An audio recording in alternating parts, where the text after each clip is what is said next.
Throughout the globe এই global warming এর কথা, এয়ার পলিউশনের কথা আজকাল আমরা রোজ শুনি।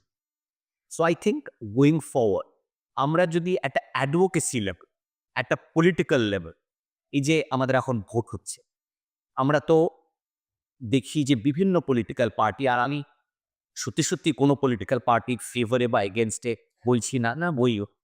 বাট তাদের ম্যানিফেস্টোর মধ্যে কোথাও বায়ু দূষণ সম্বন্ধে কোনো স্টেটমেন্ট বা কি স্টেপস নেওয়া হবে আমরা কিন্তু কোথাও কখনো দেখি না। It is never high up on the agenda. দিল্লির কথা তুমি যদি দেখো তো দিল্লিতে কত কিছু করা হলো, alternate day, on even number, গাড়ি চালানোর সংখ্যা কম, সাইকেল বেশি, ইউ হ্যাভ ট্রাইড এভরিথিং।